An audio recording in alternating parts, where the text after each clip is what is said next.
Hello again, Maverick traders, and welcome out to your weekly currency room. This is Sonkit here, and I'll be breaking down this week's price action and most importantly, talking about the upcoming week ahead.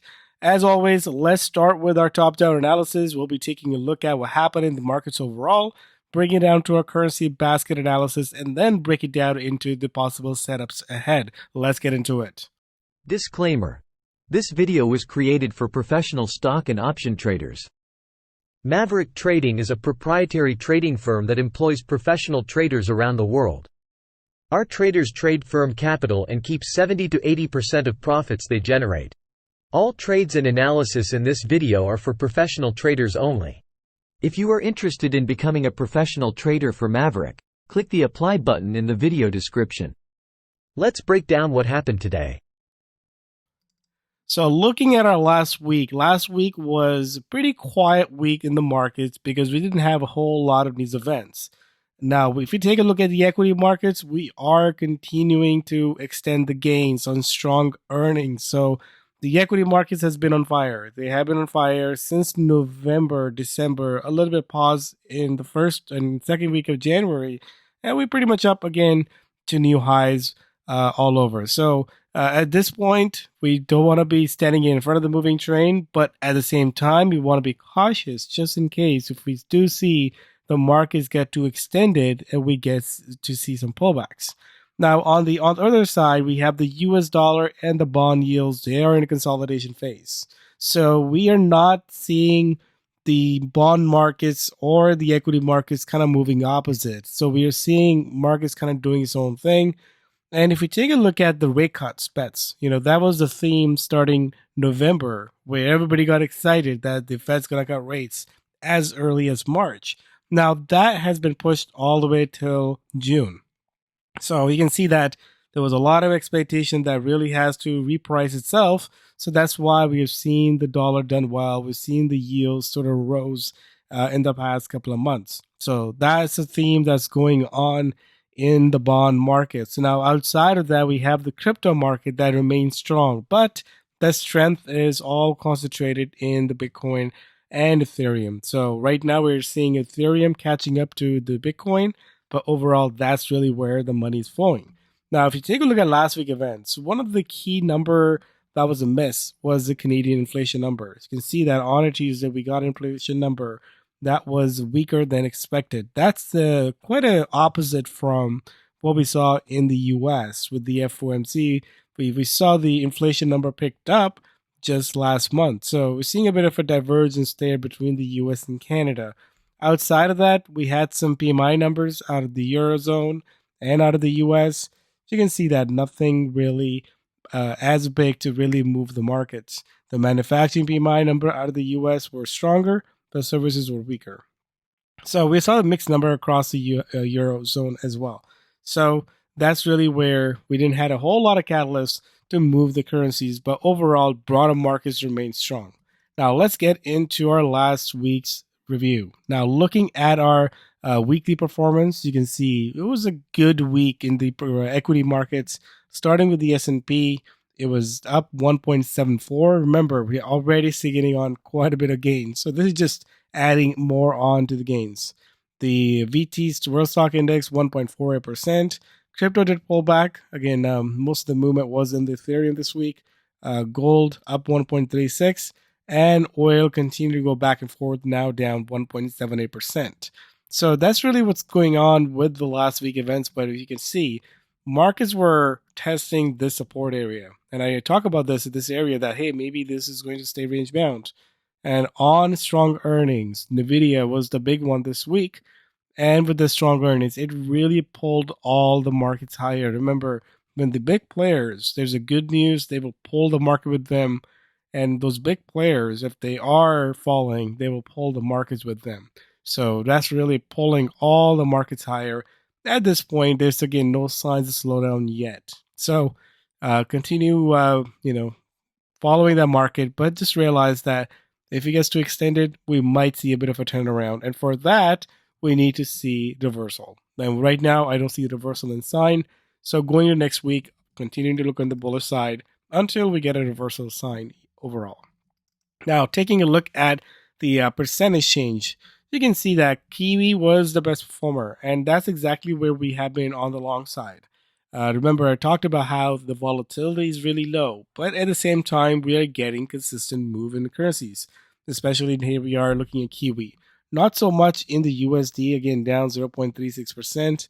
We are getting consistent move down on this yen. We're getting consistent move down in the Swiss franc. Again, these are not the spectacular numbers, but you're getting a decent move there. Eurozone, Euro did pull back, not so much, but we've seen the British pound now up 0.37%. We'll take a look at British pound crosses when we get into charts. Now, Canadian dollar, you can see it's pulling back. Probably see more sort of weakness there with this change in the CPI. Again, that's really putting some pressure on or an expectation that the Bank of Canada might not be as hawkish, or they might be talking about cutting rates sooner than later. So remember, all that movements is really driven with the central banks, the expectation, the rate cuts versus be holding the rates. That's exactly where the movement's going to come from. Now, looking at the crypto markets, you can see Ethereum was a strong 1.97%. But outside of that, Bitcoin did pull back, Bitcoin Cash, and Litecoin.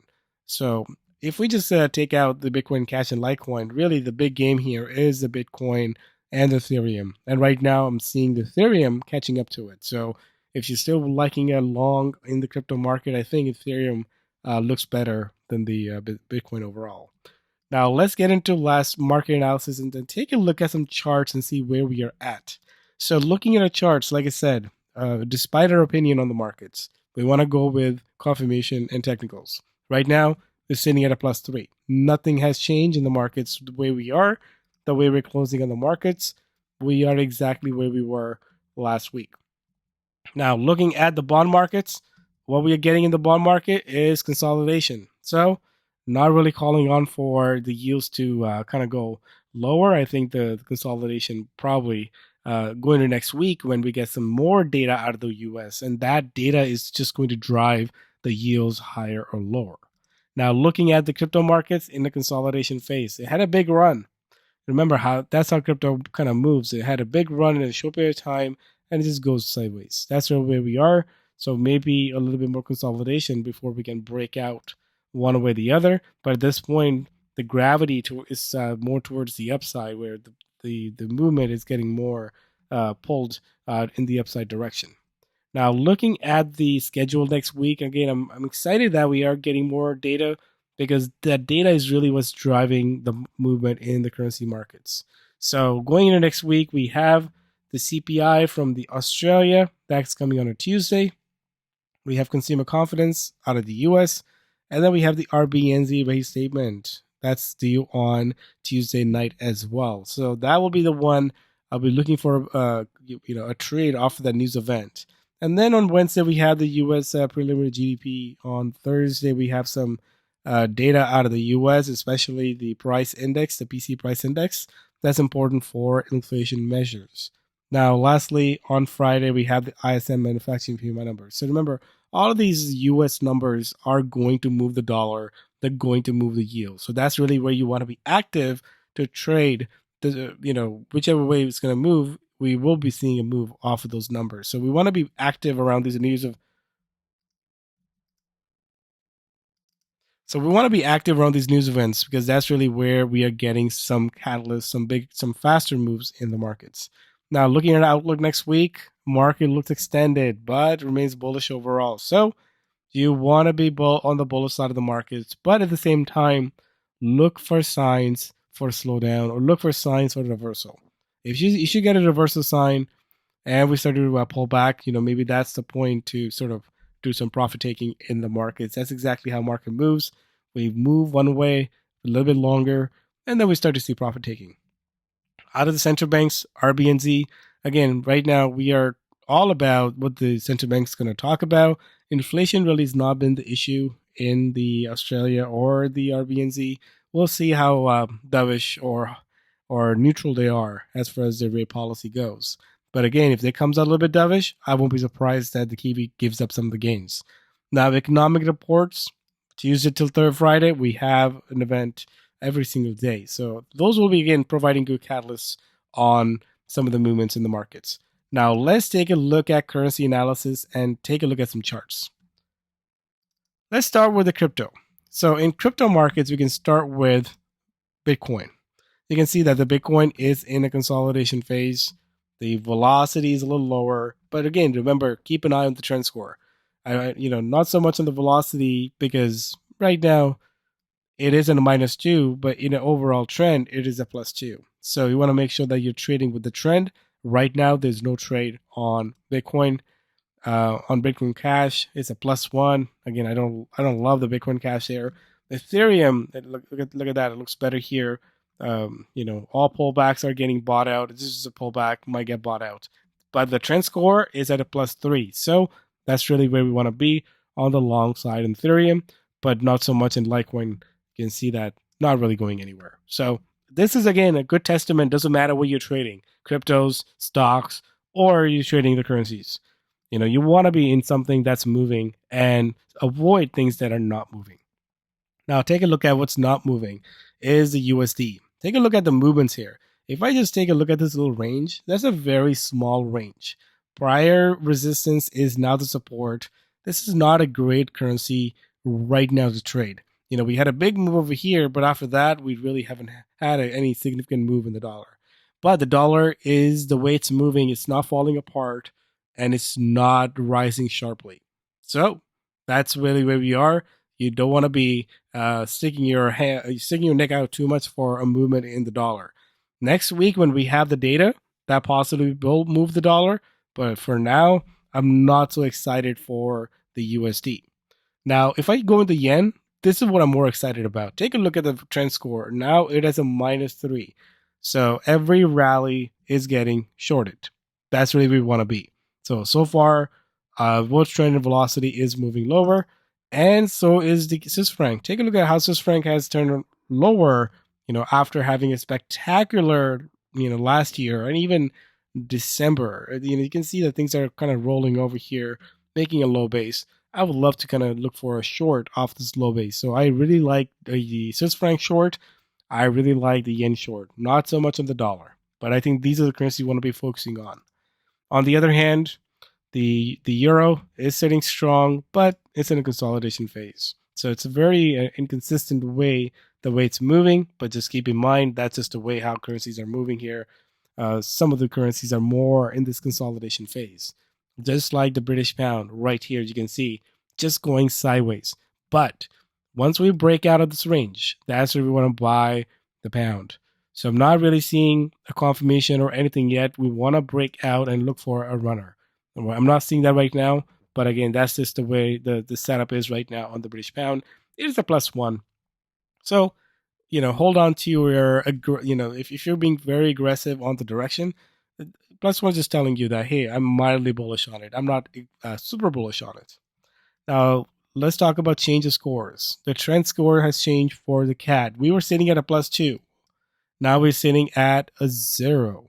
So the CAD again looks more weaker to me than on the stronger side. We did pull lower on that weak CPI and just going sideways. So until it breaks lower next week, I would love this to kind of make it a -1, mild bearish. But right now we're just in this consolidation phase. But I do like it more on the downside than the upside. Now the Aussie, look at this one, just not moving higher. It's at a 0, which means that I'm not super bullish. I'm not super bearish. I'm just right in the middle. So that's really how the the Aussie's moving until it really maybe catch up. If we try to play a catch up to the Kiwi trade, we can see that. But again, remember, we need a confirmation on the chart. So until we can break above this resistance on the currency basket, I don't really want to be aggressively buying the Aussie. Aussie is a currency that is going back and forth in a small range. But the currency that's on the move is the Kiwi. Take a look at the run on the Kiwi. We had 1, 2, 3, 4, 5, 6 positive candles in a row. So at this point, does it look extended? It does. But at the same time, take a look at the velocity. It's such a small range that it's trading in. So at this point, it wants to go higher more than lower. But remember, we have the RBNZ on Tuesday. That could really change things for the Kiwi. So I still like Kiwi on the long side, but I have a big caution sign going to next week on Tuesday because that's where we can see some turnarounds happen as well. Now, let's talk about trend scores. What's moving, what's trending right now is Euro and the Kiwi. We like the Swiss franc and the yen to the downside. Kiwi is the one that I will be putting a question mark on because we have the RBNZ. But once after Tuesday, I'll have a better idea what the Kiwi is going to do, especially breaking out further or wants to pull back. But right now, I'm on hold on the Kiwi here. There's a whole lot in the middle. Maybe KCAD, I can take a look at it going -1, but I'm not really interested in trading things that are more in the middle. Now, velocity wise, you can see that today we had the British pound and Kiwi that's doing the best. We have the CAD and Swiss franc going the weakest. So remember, we want to match the velocity with the trend score. And what's matching right now? Kiwi is matching with the trend score, and Swiss franc is matching with the trend score. So I really like Swiss franc here. I'm going to take a look at some of the Swiss franc crosses here. Let's get into it. Let's take a look at some possible setups ahead.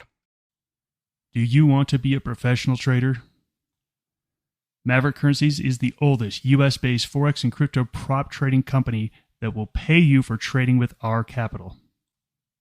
Trade our capital and keep 70 to 80% of the profits. We are looking for traders just like you that are hardworking and motivated. Click the apply link on the top right of this video to see if you have what it takes.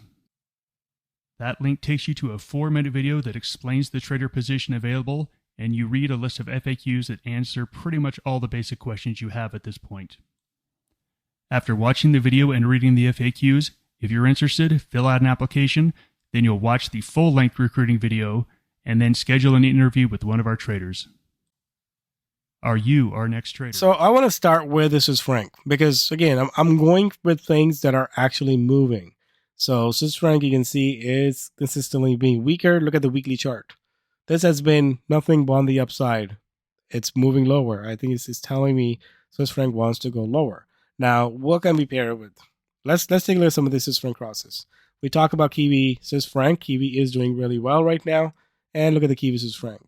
This is a weekly chart. You can see on the daily chart, it looks kind of extended here, but it's coming up right against the resistance. So I like this on a further breakout, above this 54, 78, 54, 80 area. So on Tuesday, when we're looking at RBNZ, I want to be looking at, if I want to go long Kiwi, I'll be looking at Kiwi against the Swiss franc. We can also take a look at Euro against the Swiss franc.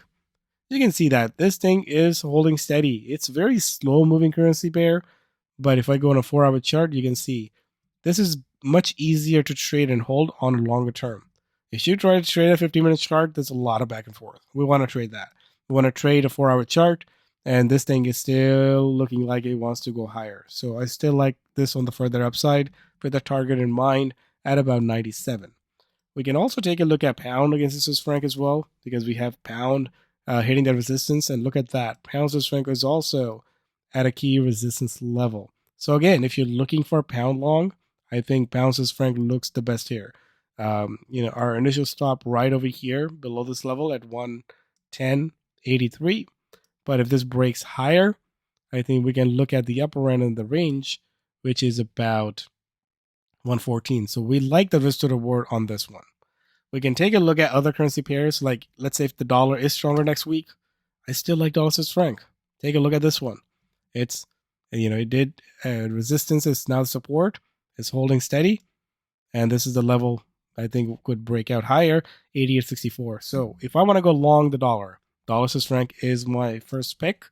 If I want to go long the dollar outside of the Swiss franc, dollar yen. Look at that beautiful little base that's making here as well. So yeah, don't go short the dollar here. That's not the trade. Maybe a few pips here and there, but outside of that, if you're looking for that consistent move, you have to look elsewhere. So I like Swiss franc overall on the downside, and so is the yen.